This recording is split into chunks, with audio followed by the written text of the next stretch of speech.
ค่ะกราบสวัสดีเอฟซีทั้งช่องของสงกรานต์นะคะมื้อนี้จะมาตามแนวทางของพสคค่ะพี่น้องเพิ่นโทรมานะคะมื้อคืนนี้กะของเพิ่นกะหลุดนะคะ เพราะว่าของเพิ่นไปออกทางอุดรค่ะ05ค่ะพี่น้องมื้อนี้เพิ่นก็มีนิมิตแล้วนะคะ วันที่21กรกฎาคม69เป็นวันอังคารนี้เพิ่นได้นิมิตแล้วจะเป็นตัวใด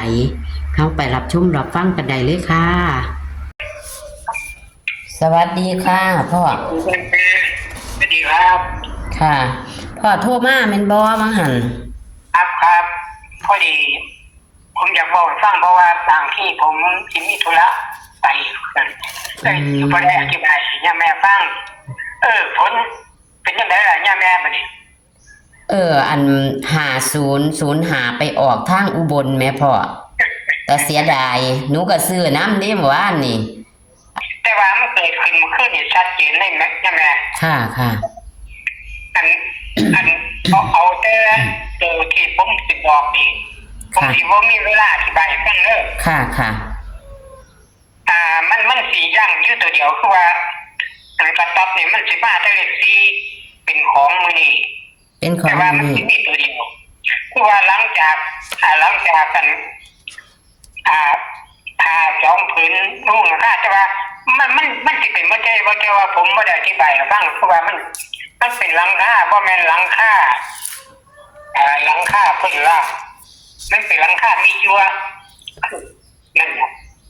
แต่ว่าเอาอธิบายมื้อนี้ซะว่าพ่อเลขกระต๊อบหายไปปุ๊บนี่มันสิมีผู้หญิงแม่ลูก2คนย่างมาแล้วก็วางลูกไว้นั่งเฝ้าเล็กน้อยนั่งเฝ้าอันตอบเจ้าแม่เนี่ยก็หายวับไปเหลือแต่ลูกน้อยนั่งเฝ้าไม่ได้บอกต่อแต่ว่ามันมีตัวเลขก็ดี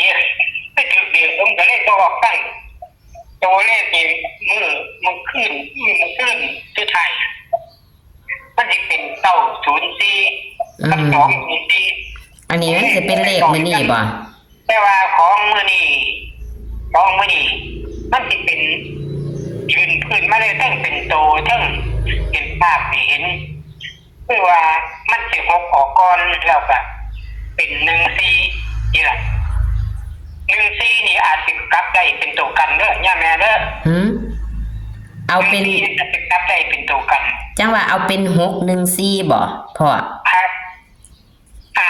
14นี่สิยังแต่ว่าอาจสิกลับแต่ว่า6นี่ผมสงสัยแต่ว่ามันสิบ่หมุนเป็นเก่าดอกแต่ว่า14สิบ่สงสัยค่ะครับมันสิมีอยู่แค่นี้คือนี่ก็คือของตำลาวเนาะครับว่านี่ล่ะของอันนี้อธิบายให้ฟังของอันนี้ก็เลยเป็น614ครับแล้วตัดได้ก็14ครับ61นี่ให้ตัดบ่พ่อบ่ตัดเลยครับ1เป็น1เด้อ1บ่ต้องเป็น7เด้อครับค่ะ6ก็บ่ต้องกลับเป็น9บ่เอากันไว้นะครับเอากันเป็นตัวสำรองคือว่าแต่ว่า6เป็นยั่งเลยเด้อล่ะแต่มันก็บ่แน่นอนคือว่ามันเป็นเลข3ตัวแม่นบ่ค่ะคือว่ามันเห็นทั้งตัวเป็นตัวให้เห็นเลยแล้วก็เป็นการเป็นแรกให้เห็นเป็นตัวให้เห็นนี่เห็น6ก้อนติพ่อเป็นตัวให้เห็นนี่เห็น6ก้อนแล้วก็เราก็สิมีจุดแล้วก็สิมีแล้วก็สิเป็นครับเป็นตัวเลขให้เห็นมันต่อแต่ว่าซึ่งเป็นภาพแบบให้เห็นแต่ละที่นี่มันสิมายั่งยืนเป็น4ตลอดครับนั่นแหละแล้วมันสิบ่มีอย่างอื่นเลยนี่เกิดขึ้นให้เห็น2เทื่อ3เทื่อขึ้นสิล่ะมันสิมีอยู่แค่นี้คือว่ามันบ่มีตัวอื่นสิมาแทรกอีกเลยนั่นค่ะนอกจากมันสิเป็นตัวกลับเป็นตัวกันซะทีนึงแต่ว่าข้าเจ้าสิกลับให้กันเฮาบ่ต้องกลับแล้วมันสิหลายตัวค่ะเพิ่นกลับเอาเพิ่นสิฮู้จักที่ดอกเฮาเว้าแค่นี้ก็ดีพ่อแต่ว่าคันนั่นแล้วคันมันสิเป็น6แล้วก็จุด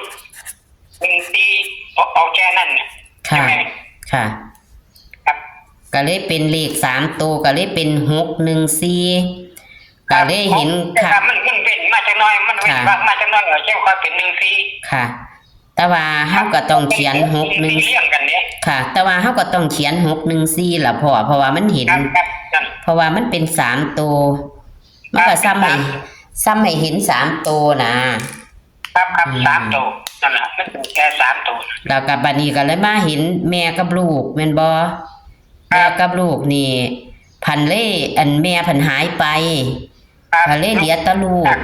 ลูกเป็นลูกผู้หญิง ลูกผู้หญิงก็เลยเป็น14อยู่แล้ว เพราะนั้นยางหรอก ค่ะ ครับนั่งเฝ้า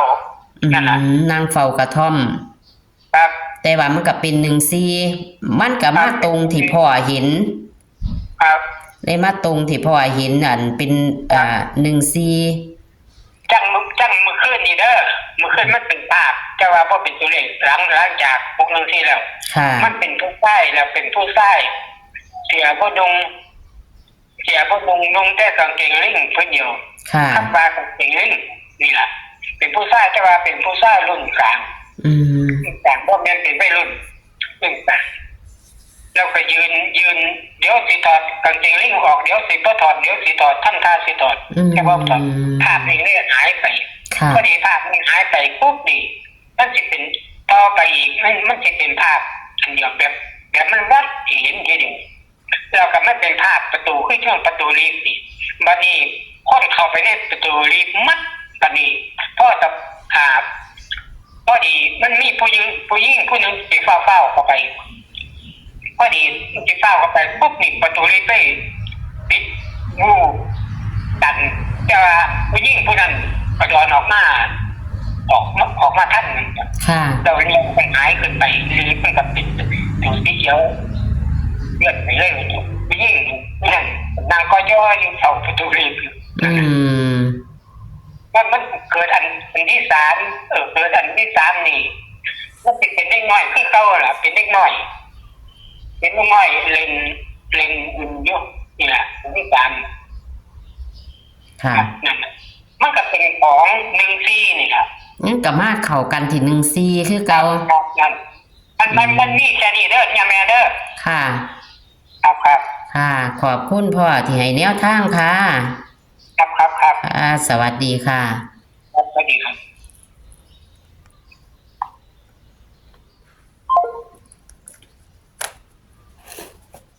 อ่ะพอสอขอนะคะหมู่บ้านนี่พอกลับไปทางอุบลค่ะพี่น้อง เลขพอให้50น่ะไปทางอุบลเพิ่นให้ตำล่าวเนาะตำล่าวก็ไปทางอุบลเพิ่นก็มั่นใจแต่ว่าบ่ออกทางเฮาออกทางอุบลนะคะมื้อนี้พอก็เลยมานิมิตเห็นไม่เห็นตัวเลขนะคะ เห็นตัวเลขนี่ เห็นตัวเลขเป็น6แล้วก็จุดแล้วก็มา14ว่าสั่นว่าเห็น14นี่ดูเห็น14นี่ชัดพี่น้อง14ชัดนะคะแล้วก็เพิ่นก็นิมิต2เทีย3เทียเนาะพี่น้องแต่ว่าก็มาลงโตเก่าคือเก่ามานิมิตอีกบัดรุ่นก็เห็นผู้หญิงกับลูกนั่งเฝ้ากระท่อมแล้วผู้แม่หายไปมีแตะลูกว่าสั่นว่ามีแตะลูกน้อยๆอยู่พี่น้องลูกน้อยๆอยู่เพิ่นก็ว่ามันมาตรงกับ14คือเก่าแล้วเพิ่นก็ว่า1จะบ่เป็น7ดอกพะนะพี่น้อง6จะบ่เป็น9ดอกมันก็อยู่อันเดียวคือเก่าเพิ่นว่าเพิ่นก็เลยมานิมิตอีกบรรลุเห็นก็เห็นเด็กน้อยเห็นผู้หญิงนั่งเฝ้าประตูเนาะย่อๆเนาะเห็นผู้ชายก่อนพี่น้องเห็นผู้ชายสินุ่งกางเกงลิงสินุ่งเทิงสินุ่งเทิงสิถอดว่าซั่นพี่น้องเพราะว่าก็บ่ตีตัวใดดอกอันนั้นแต่เพิ่นก็มาเห็นเด็กน้อยกับผู้หญิงนั่งเฝ้าประตูสี่เหลี่ยมอีก นั่งอยู่ผู้เดียวแล้วก็มาเห็นเด็กน้อยอีกพี่น้องมันก็มาเข้า14คือเก่าพอว่ามาเข้า14คือเก่าพอก็เลยอ่านมีแค่นี้เพิ่นเลยว่ามาเข้าตัวนี้เพิ่นเลยว่ามันจะเป็นมื้อนี้นะคะ เป็นของตำล่าวมื้อนี้ค่ะพี่น้องนี่ล่ะค่ะตัวเลขแนวทางของพอสขหมู่บ้านกับพาดนะคะคาเทียมมื้อนี้เข้าเพราะว่าของพอก็เคยเข้ามาแล้ว46นะคะพี่น้อง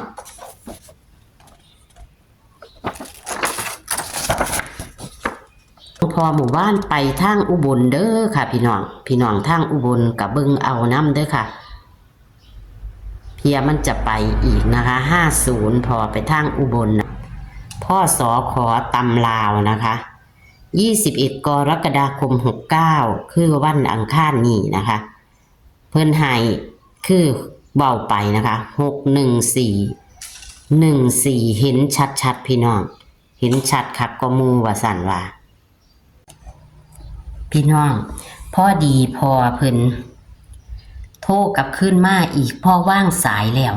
พอโทรขึ้นมานะคะโทรขึ้นมาบอกว่าลืมบอกเลข60เป็นลางพะนะพี่น้อง60ตัวเดียวเป็นลางพะนะพอบอกพอฝากมานะคะในมื้อนี้นะคะวันที่21 กรกฎาคม69เป็นตำล่าวเด้อค่ะตำล่าวของพสขนะคะเพิ่นฝากมา